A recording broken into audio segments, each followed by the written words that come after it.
Assalamu alaikum students. I hope everyone will be fine. Today we will discuss physics class 11 Federal Board chapter number 2 vectors and equilibrium examples.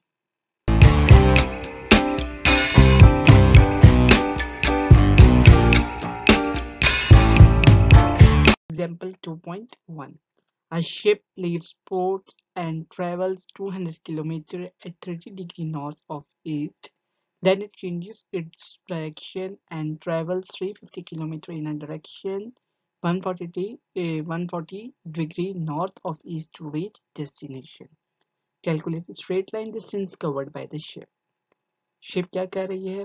Port से चल रही है 200 kilometre at 30° north of east और फिर उसने direction अपनी change की और 350 किलोमीटर ट्रेवल किया in direction 140° north of east और then it reaches its destination. हमने स्ट्रेट लाइन डिस्टेंस जो शिप ने कवर किया है वो कैलकुलेट करना है. सबसे पहले हमने स्केल को सिलेक्ट करना है. हमने कंसिडर कर लिया कि जो 50 किलोमीटर है वो 1 सेंटीमीटर के इक्वल है. तो 200 किलोमीटर कितना हो गया? 4 इंटू 1 4 सेंटीमीटर और एंगल जो है 30° है with the east. Now 350 kilometre हो गया जी 7 इंटू 1 7 सेंटीमीटर और एंगल हो गया जी 140° विद द ईस्ट. फाइंड हमने करना है जी resultant. To find a resultant using head to tail rule. हम हेड टू टेल रूल लगाएंगे और अपने जो है रिजल्टेंट फाइंड आउट करेंगे. तो जब हम हेड टू टेल रूल लगाएंगे और अपने जो रिजल्टेंट है उसके मैग्नीट्यूड फाइंड आउट करेंगे तो वो हमारे पास आएगा 6.8 सेंटीमीटर. लेकिन हमने कंसिडर किया जो 50 किलोमीटर है वो है 1 सेंटीमीटर के इक्वल. तो 6.8 इंटू 50 करेंगे तो हमारे पास 340 किलोमीटर आ जाएगा और जो एंगल मेजर होगा with the help of protractor जिसको हम डी भी कहते हैं उससे जो हम एंगल मेजर करेंगे तो वो होगा 106°. Now example 2.2. Two forces F1 15 Newton making an angle theta 70° with positive x-axis and force F2 25 Newton making an angle theta 2 220° with the positive x-axis act at a point. Calculate the resultant force FR. हमें F1 और F2 का magnitude और respective angles दिए हुए हैं. हमसे कहा गया जो रिजल्टेंट है फोर्स की वो हमने कैलकुलेट करनी है. तो फोर्स F1 15 न्यूटन और theta 1 is 70°. Force F2 25 Newton और थीटा 2 है 220°. फाइंड हमने करना है रिजल्टेंट. तो उसके लिए हम क्या करेंगे? FR सबसे पहले x कंपोनेंट के लिए कैलकुलेट करेंगे. उसके लिए हम क्या करेंगे? F1x प्लस F2x करेंगे. तो F1x और F2x कैसे आएगा? जो हमारे पास F1 का है उसको हम कंपोनेंट से मल्टीप्लाई कर देंगे जो हॉरिजॉन्टल कंपोनेंट है. तो हमारे पास आ जाएगा F1x और F2 वाली फोर्स को जब हम उसके हॉरिजॉन्टल कंपोनेंट से मल्टीप्लाई करेंगे तो हमारे पास आ जाएगा F2x. सिमिलर जब हमने FRx कैलकुलेट करेंगे जो कि हॉरिजॉन्टल फोर्स का कंपोनेंट है, रिजल्टेंट फोर्स का हॉरिजॉन्टल कंपोनेंट है और फिर हम कैलकुलेट करेंगे FRy जो कि वर्टिकल कंपोनेंट है रिजल्टेंट फोर्स का. वो कैसे आएगा? F1y plus F2y. F1y कैसे कैलकुलेट करेंगे? जो हमारे पास फोर्स F1 है 15 न्यूटन उसको मल्टीप्लाई कर देंगे उसके वर्टिकल कंपोनेंट एंगल के साथ. नेक्स्ट F2 के लिए भी हम क्या करेंगे? F2 लेंगे और मल्टीप्लाई कर देंगे उस फोर्स के वर्टिकल कंपोनेंट के साथ तो हमारे पास F2y आ जाएगा. उन दोनों को ऐड करेंगे F1y और F2y को तो हमारे पास FRy आ जाएगा. नाउ जो हॉरिजॉन्टल कंपोनेंट होता है फोर्स का वो कॉस की फॉर्म में लिखा जाता है. तो F1x हो जाएगा F1 multiply by cos of theta 1 और F2 हो जाएगा जी F2 multiplied by cos of theta 2. By putting the values of F1 and theta 1, we will get F1x is equal to 5.13 Newton. Similarly, by putting the values of F2 and theta 2, we will get the value of F2x, which is horizontal component of force, to minus 19.15 Newton. Similarly, by putting the values of F1 and sin of theta 1 क्या है? Vertical component है force F1 का. We will get F1 by 14.09 Newton and similarly we will get F2 by putting the values of F2 and theta 2 minus 16.07 Newton. Now जब हम इन दोनों को add करेंगे तो हमारे पास FRX और FRY आ जाएगा.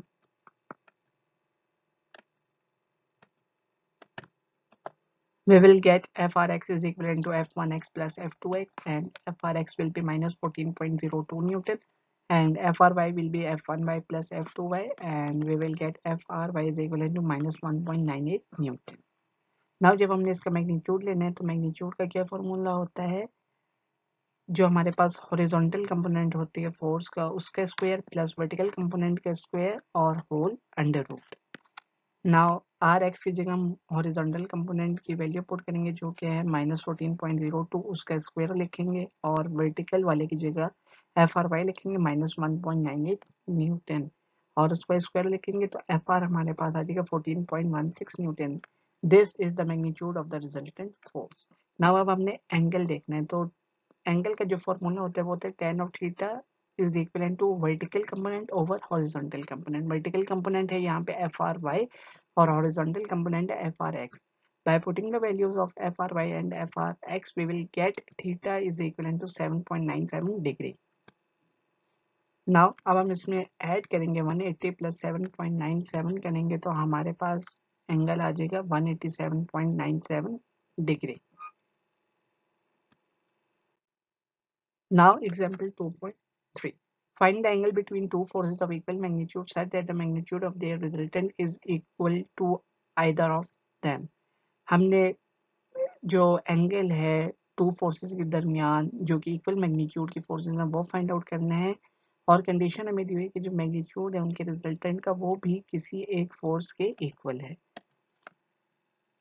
नाउ F1 को हम ले लेते हैं और F2 दूसरी फोर्स है, और उन्होंने क्या इक्वल मैग्नीट्यूड है तो हमने F1 का मैग्नीट्यूड कंसिडर कर लिया F, और F2 का भी क्या होगा magnitude F because of their equal magnitude. Now अब उन्होंने क्या कहा जो रिजल्टेंट है उन दो फोर्सेस का वो भी क्या होगा इक्वल टू होगा मैग्नीट्यूड टू आइदर F1 और F2, तो हमने FR का भी मैग्नीट्यूड लिख दिया F। फाइंड हमने करना है एंगल थीटा। उसके लिए हम क्या करेंगे, जो F1 और F2 की फोर्सेस हैं उनको रेक्टेंगुलर कंपोनेंट्स में ब्रेक डाउन करेंगे। Force F1 is equal to F और जो उनका एंगल है थीटा 1 वो क्या 0 डिग्री। सिमिलरली जो F1x आएगा जो कि हॉरिजॉन्टल कंपोनेंट है फोर्स F1 का वो क्या आएगा F1 multiply by cos of theta 1। By putting the value of F1 and theta 1 we will get F1x is equal to F। Similarly F1y क्या हो जाएगा F1 multiply by sin of theta 1। By putting the value of F1 and theta 1 we will get F1y is equal to 0। Similarly for F2 जो कि second force है उसका भी magnitude F है और थीटा 2 क्या है theta degree. Now F2 multiplied by cos of theta 2 और F2x is equivalent to F multiplied by cos of theta, और F2x हमारे पास आ जाएगा F cos of theta। Similarly F2y होगा F2 multiplied by sin of theta 2 और जो F2y होगा वो होगा F multiply by sine of theta. Now जब हमने इनके जो है थीटा कैलकुलेट करना है तो वो क्या होगा,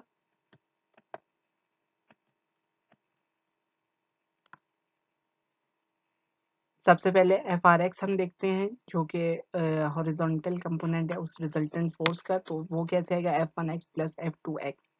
नाउ FRX आ जाएगा F plus F cos of theta. Similarly FRY जो कि वर्टिकल कंपोनेंट है रिजल्टेंट फोर्स का वो क्या आएगा F1y प्लस F2y, तो FRY हमारे पास आ जाएगा जी F sine of theta. Now हमने रिजल्टेंट का फॉर्मूला लगाया यानी कि हॉरिजॉन्टल कंपोनेंट का स्क्वायर प्लस वर्टिकल कंपोनेंट का स्क्वायर और whole under root. By putting the values of Rx and Ry we will get Fr is equivalent to F square plus F2 cos of theta whole square and plus 2 FF cos of theta plus F square sin theta whole square और whole under root, और by simplifying हमारे पास F आ जाएगा जी resultant force का F is equal to F into under root of 2 plus 2 cos of theta. Now इसको जब हम मजीद सिंप्लीफाई करेंगे तो F और F दोनों साइड से कट जाएगा तो हमारे पास आ जाएगा F is equal to 2 plus 2 cos theta. Now theta is equal to cos inverse of -1/2, तो थीटा हमारे पास आ जाएगा 120 degree. Now example 2.4. Vector A having magnitude 3.2 Newton makes 50 degree with x-axis and vector B magnitude 5.2 meter makes 110 degree with x-axis. What is the magnitude of their dot and cross product? हमें vector A का magnitude और angle दिया हुआ है, similarly हमें vector B और उसका respective angle दिया हुआ है विद पॉजिटिव एक्स एक्सिस। हमसे पूछे कि जो इनका डॉट और क्रॉस प्रोडक्ट है उसका मैग्नीट्यूड क्या होगा। मींस हमने ए डॉट बी और ए क्रॉस बी का मैग्नीट्यूड निकालना है। वेक्टर ए 3.2 न्यूटन और थीटा 1 है 50 डिग्री, वेक्टर बी है 5.1 मीटर 5.1 मीटर और थीटा 2 है जी 1110 degree. Now magnitude of dot product और क्रॉस प्रोडक्ट। थीटा हम निकालेंगे सबसे पहले, तो थीटा कैसे आएगा, थीटा 2 माइनस थीटा 1 करेंगे तो हमारे पास थीटा आ जाएगा 60 degree. Now magnitude of dot product A dot B के जो फॉर्मूला होता है वो क्या होता है, A B cos of theta. Now by putting the values of A and B we will get A dot B 8.2 newton metre. Similar हम क्या करेंगे, मैग्नीट्यूड निकालेंगे क्रॉस प्रोडक्ट का। क्रॉस प्रोडक्ट का फॉर्मूला होता है A cross B is equal to A B sine of theta. By putting the values of a, b and theta, we will get a cross b is equal to 14.1 Newton meter. Now example 2.5.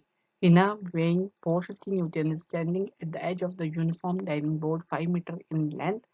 Weight of the board is 150 Newton and is bolted down at the left end while being supported 1.50 meter away by a fulcrum.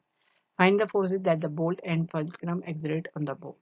Hina का wait हमें दिया हुआ है और उसकी position बताई हुई है और हमें लेंथ दी हुई है डाइविंग बोर्ड की 5 metre. Weight of the board हमें दिया हुआ है 150 न्यूटन और जो कि बोल्टेड डाउन है एट द लेफ्ट हैंड और while being supported 1.50 metre away by a fulcrum. Fulcrum का डिस्टेंस बताया हुआ है और अब हमसे पूछे कि बोर्ड की फोर्स क्या होगी और फल्क्रम की फोर्स क्या होगी जो कि बोर्ड के ऊपर एग्जर्ट की जाएगी by the bolt and fulcrum.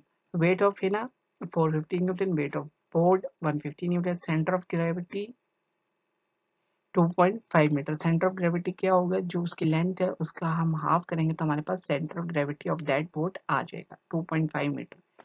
Distance of fulcrum हमें दिया हुआ है एल एफ 1.5 मीटर और लेंथ ऑफ बोर्ड हमें दी हुई है 5 मीटर। फाइंड करना है जी हमने force of bolt exerted on board और force of fulcrum exerted on board. By second condition of equilibrium, जो सेकंड कंडीशन होती है वो क्या होती है जी, summation of torque is equal to 0। Therefore, the torque produced by the support fulcrum is torque produced by weight of board and torque produced by the weight of Hina. जो torque fulcrum ने produce किया और जो torque जो हमारे पास torque सी है और जो टॉर्क ड्यू टू हिना है वो सारे क्या होंगे, इक्वल टू होंगे 0 के। हैंस एफ एफ और मल्टीप्लाई करेंगे हम उसके रिस्पेक्टिव डिस्टेंस से minus F C multiply by उसकी जो रिस्पेक्टिव डिस्टेंस है जो कि है length of centre of gravity minus force of हिना मल्टीप्लाई बाय लेंथ ऑफ हिना जो कि बोर्ड पे है।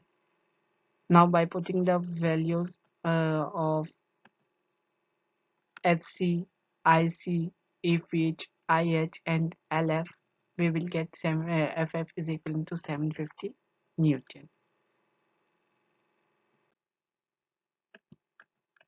Now for the force due to the bolt can be found by using the first condition of equilibrium along y-axis. First condition क्या कहती है, जिस summation of forces is equal to 0। जब हम y-axis पे लगाएंगे तो उसका क्या मतलब है, जो vertical direction के अंदर जितनी भी forces लग रही हैं उनका सम क्या है 0।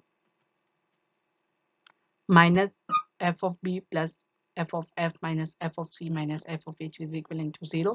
और f of b जब हमने कैलकुलेट करना है यानी कि जो फोर्स बोल्ट ने एक्सर्ट की है वो क्या होगी, F F F minus f of c minus f of h. By putting the values of ff and fc and if h, we will get force of bolt exerted on board 1150 Newton. Now that's all about the examples of chapter number 2. Thanks for watching. Please like my video and share my videos to your friends and press the bell icon for the subscription in order to get a notification for all the videos which we will upload in future. Inshallah, in our next video, we will discuss assignment of chapter number 2. Till that time, take care. Allah Hafiz.